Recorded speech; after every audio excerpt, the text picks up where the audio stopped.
Bismillahirrahmanirrahim. Assalamualaikum warahmatullahi wabarakatuh. Salam sejahtera kepada murid. Jadi pada minggu ini kita berjumpa lagi dalam mata pelajaran sejarah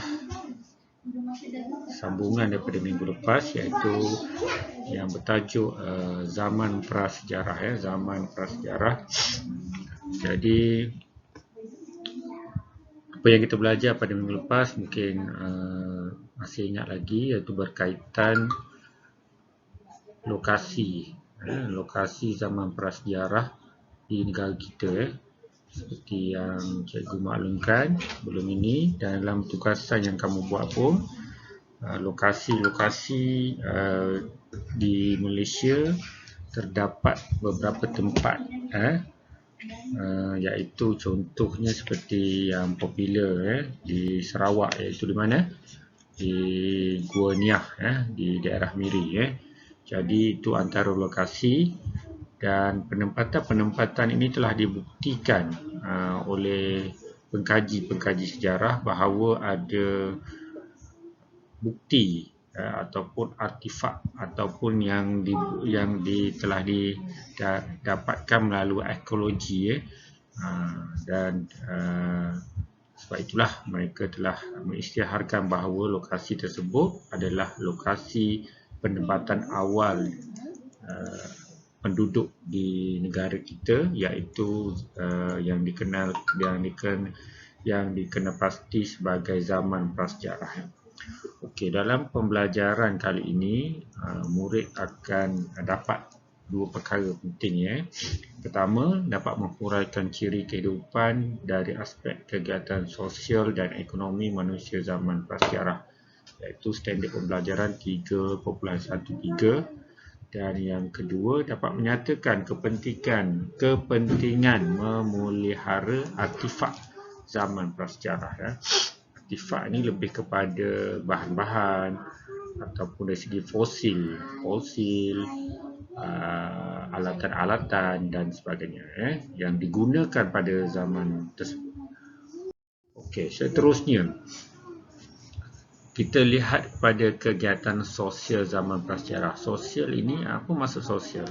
Sosial adalah perilaku, budaya, cara hidup, termasuklah pemakanan, pemakaian mereka, komunikasi mereka, apa saja yang berlaku semasa mereka berhubung, bergaul dan sebagainya, itu disebut sosial. Contohnya macam sekarang lah, kamu berada di zaman sekarang, kamu lihat antara hubungan kamu dengan jiran, cara kamu menyambut perayaan, ataupun budaya kamu, budaya salam, hormat dan sebagainya, itu adalah sosial, contoh-contoh sosial.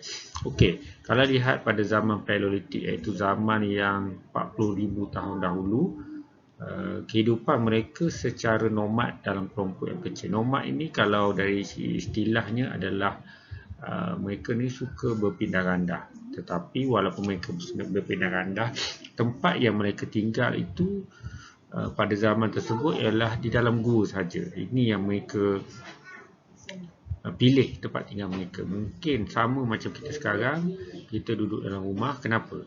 Kita berada di tempat yang seperti rumah ini, yang ada bumbung, ada dinding, bertutup dengan pintunya, sebab tujuan keselamatan. Sama juga dengan mereka pada zaman dahulu, mereka menggunakan gua sebagai tempat tinggal sebab mereka mungkin bimbang diganggu oleh haiwan-haiwan buas yang boleh menyebabkan dari segi keselamatan mereka membahayalah. Dari segi keselamatan mereka membahaya. Jadi mereka tinggal dalam gua.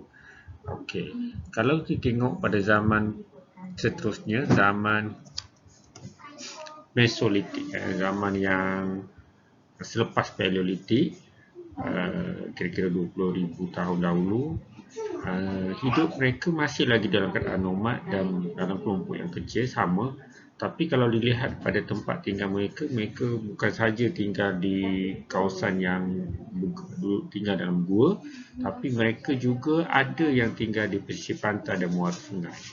Okey, Mungkin ada kaitan dengan sumber ekonomi mereka, ataupun dari segi cara hidup mereka. Mereka dah mula belajar membina tempat tinggal yang baru. Kalau dalam gua tu mereka tak membina tempat tinggal, mereka duduk di dalam tu sebab gua ni biasanya dah siap, dah ada bumbung dan sebagainya. Tapi bila mereka tinggal di luar, mereka perlu buat tempat yang berbumbung, ada dinding, macam rumah kita lah. Dan selamatlah. Okey, seterusnya zaman Neolitik. Di sini lebih maju sedikit. Mereka mendiami di kawasan lembah sungai dan pesisir pantai. Masih juga sama, tapi dia dah menetap dalam kelompok yang besar. Kalau dulu dalam sebelumnya Paleolitik dan Mesolitik ni bukan kelompok yang kecil. Mungkin bilangan jumlah mereka tinggal di satu tempat itu kecil. Mungkin paling ramai pun 10 orang hingga 15 orang, begitulah.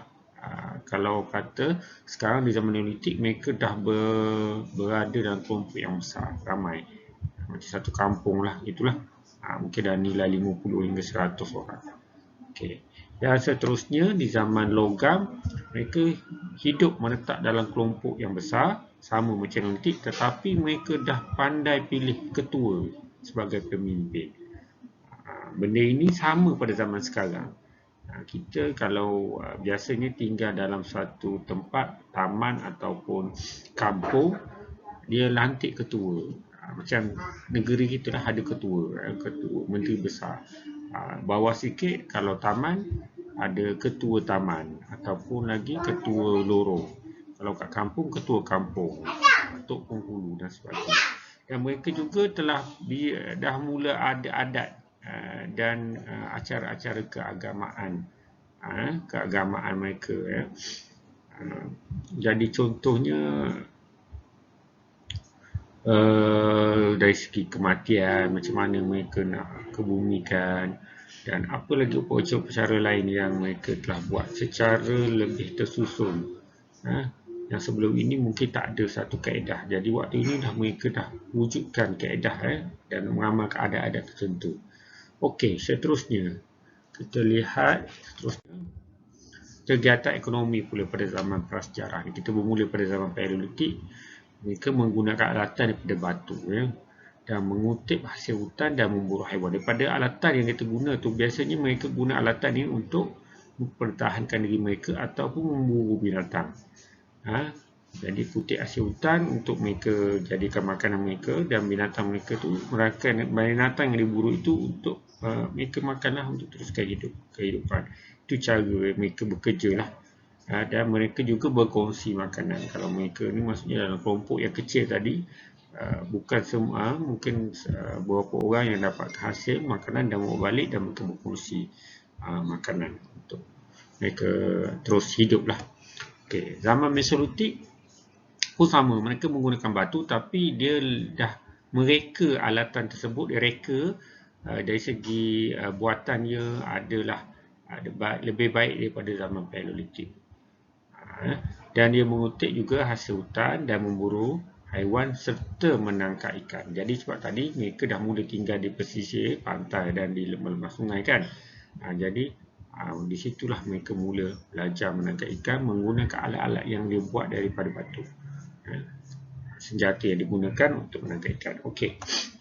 Zaman Neolitik mereka menggunakan peralatan daripada batu yang lebih kemas buatannya. Kalau lihat di sini, mereka ambil batu itu dibuat dan dibentukkan, dilicinkan dengan pelbagai fungsi. Banyak fungsi lah. Mungkin fungsi dia bukan lagi sebagai senjata.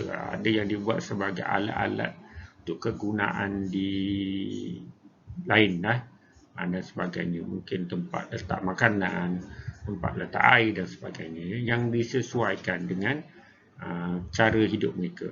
Mereka juga mula dah pandai bercucuk tanam, menangkap ikan, menternak haiwan dan menghasilkan tembikar. Jadi bukan saja mereka memburu. Memburu ini tradisi lama lah, zaman-zaman sebelumnya. Akhirnya mereka dah pandai menternak haiwan. Mungkin haiwan-haiwan yang mereka ternak itu digunakan untuk kegunaan mereka untuk makan yang meneruskan kehidupan mereka. Okey. Mereka juga melakukan aktiviti perdagangan secara menukar barang. Jadi di sini mereka mula belajar berniaga. Perdagangan ni berniaga lah. Jadi untuk mereka dapatkan benda bukan saja mereka cari, malah mereka bila jumpa rakan-rakan mereka ataupun di kelompok yang lain, mereka jumpa dan mereka menukar barang yang mereka minat lah, hasil persetujuan bersama. Pada zaman Neolitik ni masih mungkin tak ada sistem wang macam kita lah. Nak sesuatu barang kita beli gunakan wang. Zaman tersebut mereka nak sesuatu barang, mereka deal, tahu deal, mereka berbincang dan bila bersetuju mereka tukarkan barang tersebut dengan nilai yang rasa sesuai lah. Okey, dan mempunyai pengkhususan kerja. Okey, di sini maksudnya ada mereka yang tak lagi bekerja yang pelbagai. Mereka buat kerja kalau kata menangkap ikan saja. Ada yang mencuri tanam saja. Dan kalau yang jenis menternak haiwan saja. Dan ada pengkhususan kerja. Ya. Kalau dulu mereka hanya melaksanakan kerja yang sama. Semua orang melaksanakan kerja yang sama, iaitu memburu haiwan. Sekarang dah ada pembahagian kerja tertentu.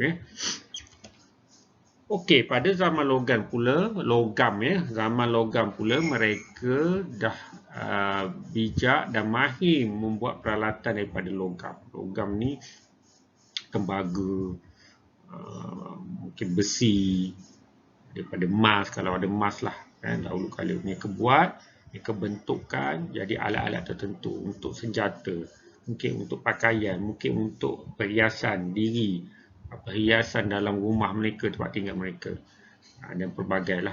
Jadi mereka dah bijak daripada batu itu, mereka pindah perbuatan alat-alat logam. Jadi perdagangan dan pelayaran merupakan aktiviti pelbagai. Sekarang ni mereka bukan berniaga di sekitar kawasan mereka saja, mereka dah bergerak lebih jauh. Mereka dah pandai mereka kapal belayar. Kalau dulu mereka mungkin zaman Neolitik mereka gunakan perahu.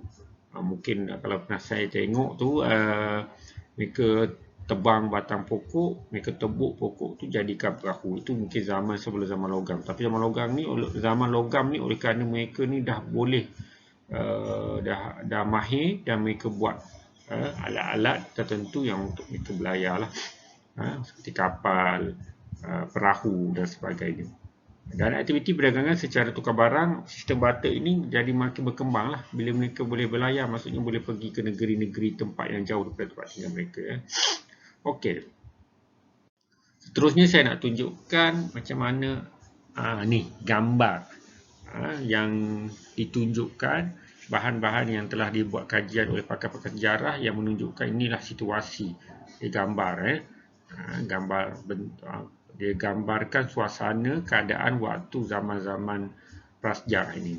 Ini contoh zaman Paleolitik. Ini tempat tinggal mereka kalau di dalam gua lah. Okey, kalau tengok daripada pakaian tu, mereka tak ada pakaian lah. Mereka hanya menutup bahagian kemaluan mereka sajalah.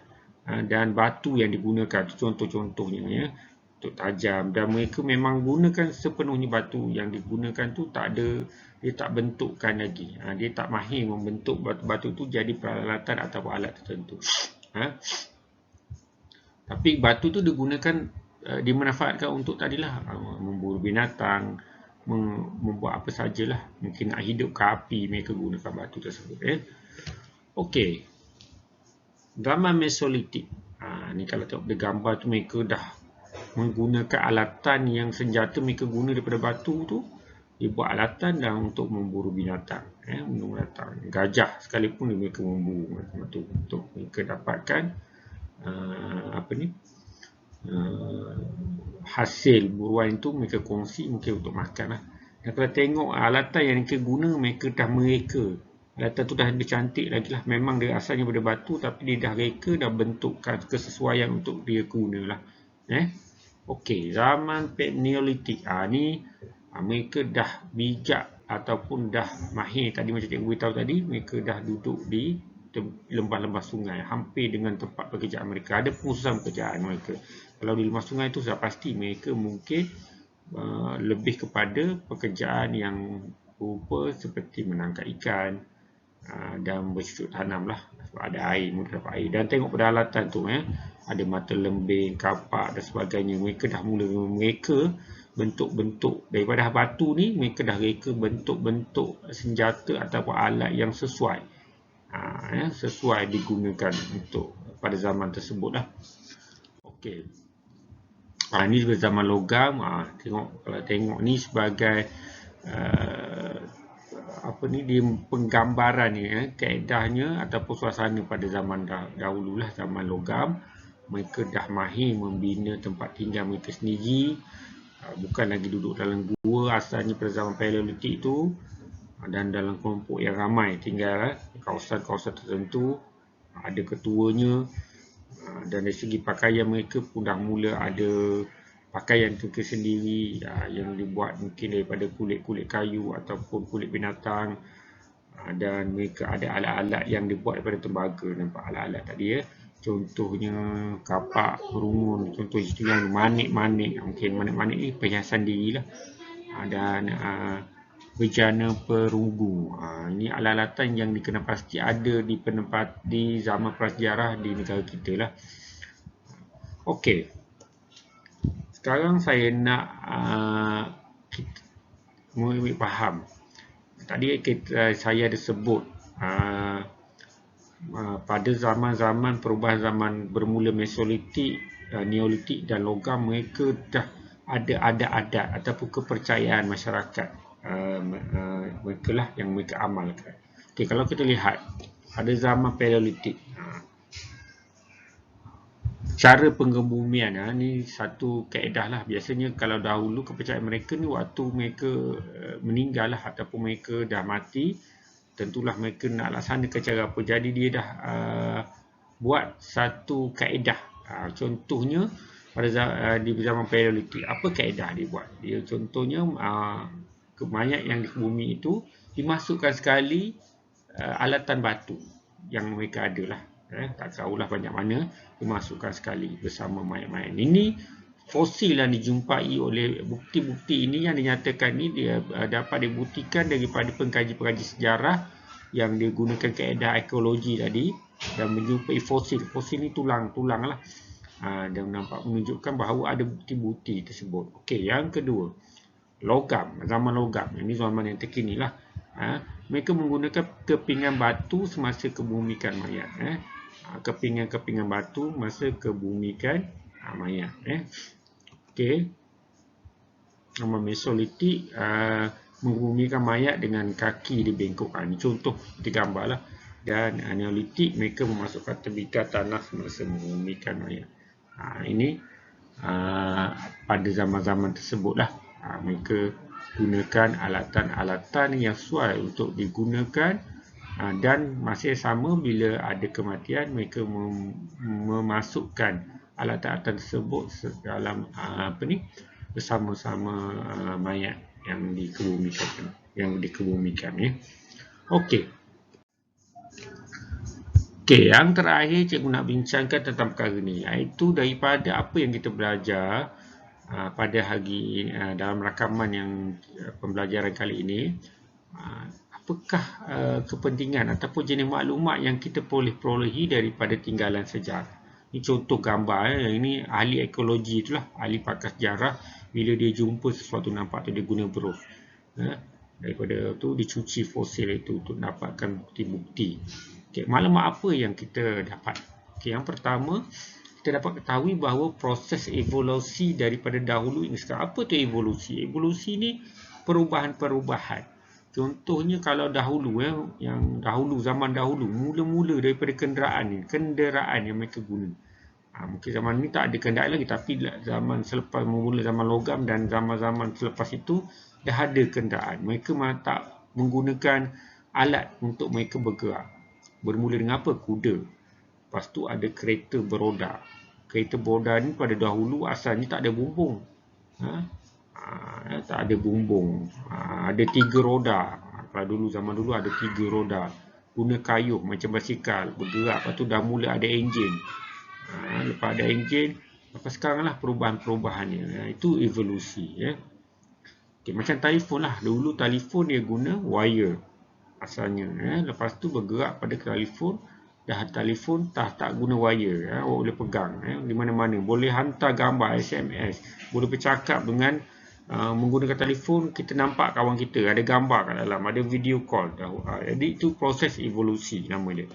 Okey, yang kedua dapat mengesahkan usia tamadun zaman prasejarah. Seperti saya beritahu dalam pembelajaran lepas, usia itu kita dapat lihat daripada bukti daripada apa? Gigi kamu. Kalau gigi kamu, kalau suatu fosil yang dijumpai itu dia nak tahu usia dia berdasarkan gigi tu. Dia boleh tahu umurnya berapa gigi manusia tu. Okey.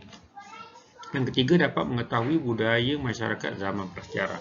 Ni berdasarkan alatan-alatan yang mereka jumpa lah. Budaya dia, alatan yang diguna pakai, dan mungkin tinggalan-tinggalan bahan-bahan yang tertentu yang digunakan yang masih lagi dah kekal sehingga sekarang, tak rosak. Kalau rosak pun boleh dilihat lagi bahan-bahan itu dapat dilihat dan dibersihkan macam ni, dia disimpan dengan elok. Jadi dapat mengetahui budaya. Okey, yang keempat dapat mengenal pasti perkaitan keadaan zaman dahulu dengan zaman sekarang. Apa perkaitan dia? Mungkin di sini kita dapat perkaitannya dari segi ekonomi. Kalau zaman dahulu, bermula dulu, selain daripada memburu binatang, sekarang ni masih lagi ada memburu binatang sebagai pekerjaan, tetapi dah tak jadi satu bidang pekerjaan yang majoriti orang buat lah. Kalau di sekarang ni kita lebih kepada pekerja-pekerja seperti perkilangan, ada kerja kerani, ada kerja jenis berniaga, jadi ada kerja dalam sektor kerajaan dan sebagainya. Sebab dah ada sistem wang untuk bayar gaji, tapi dahulu tak ada. Tapi kalau dahulu kita lihat tadi contohnya yang menangkap ikan, sehingga sekarang maksudnya masih lagi ada pekerjaan tersebut, nelayan, tapi dari segi evolusi dia dah berubah lah. Alat yang diguna dan juga peralatan untuk dia bekerja. Kalau dulu perahu, kapal, tapi sekarang dah ada bot, dah ada kapal yang ada enjin, dan perubahan tersebut dah ada pukat, jaring untuk menangkap ikan. Kalau dulu mungkin tak menggunakan jaring, dia guna alat yang tajam. Okey, dan seterusnya yang terakhir dapat mengetahui lokasi awal penempatan prasejarah, zaman prasejarah. Jadi bila dijumpai fosil, sudah pasti kita dah kena pasti kawasan tersebut adalah kawasan yang bersejarah.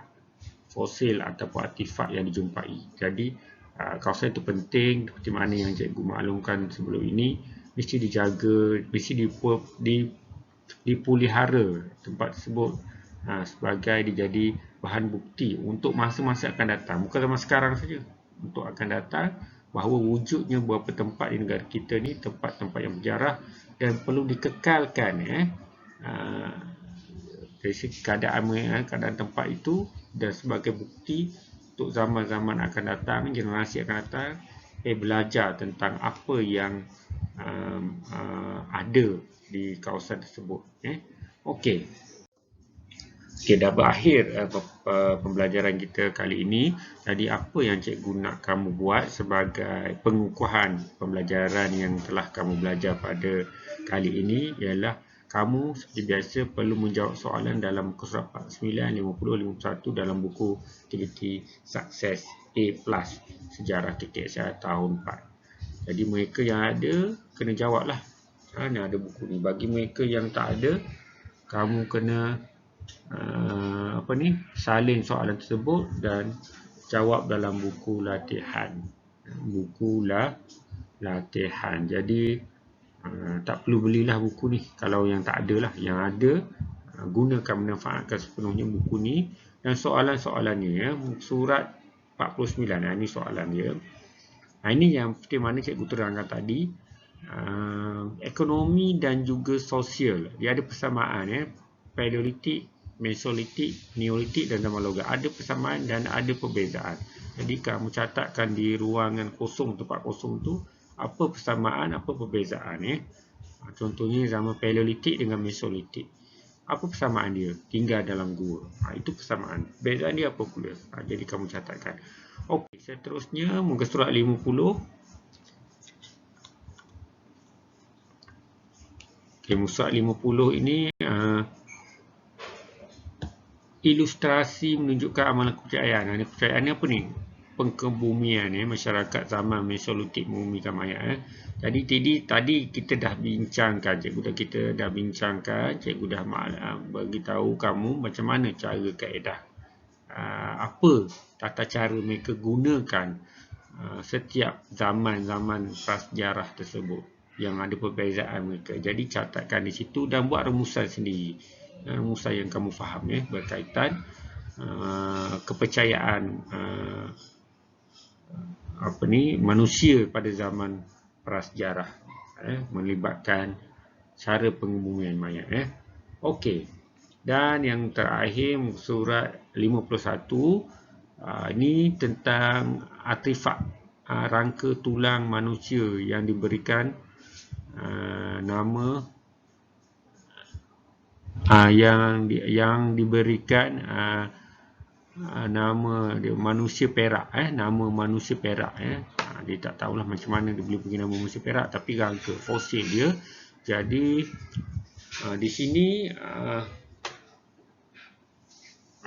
kamu perlu beri pandangan, apa pendapat anda, apakah jenis maklumat yang dapat kita perolehi melalui kajian ke atas tinggalan sejarah tersebut. Contoh fosil ni apa dapat? Jadi ada 1, 2, 3, 4 tinggalan sejarah. Macam cikgu beritahu tadi, salah satu contohnya apa tadi? Kita dapat tahu lokasi. Dan lain-lain apa? Kamu boleh berikan. Okey, itu saja. Saya harap kamu dapat menyiapkan tugasan ini dan hantar kepada saya melalui apa? Telefon, boleh WhatsApp, Telegram, ataupun yang lebih baik kamu hantar melalui kelas Google Classroom kalau kamu dah join, terutama mereka yang dah ada peranti, yang ada laptop tu, gunakan sepenuhnya. Muat naik di situ, contohnya seperti Haris kelas 4 dedikasi, tahniah, berjaya muat naik tugasan dia. Cikgu pun dah semak, boleh klik link tu tengok macam mana cikgu dah semak, komen dekat situ. Jadi itu baguslah. Kamu sebenarnya boleh cuba jaya, cuba muat naik. Kalau kamu tak tahu, kamu boleh terujuk guru kelas ataupun rujuk cikgu Amir. Siapa yang ada laptop yang dapat tu ada grup. Melalui ibu ataupun bapa kamu boleh bertanya macam mana cara nak muat naik tugasan. Itu saja, kita bertemu lagi pada minggu depan kalau masih lagi PDPR. Berharap kamu terus berada di rumah, jaga kesihatan. Jangan berada di tempat awam, jangan elakkan berada di tempat-tempat orang awam dan sentiasa menjaga kebersihan diri. Itu saja, sekian. Wabillahi taufiq wa hidayah. Wassalamualaikum warahmatullahi wabarakatuh dan salam sejahtera. Okey, bye bye.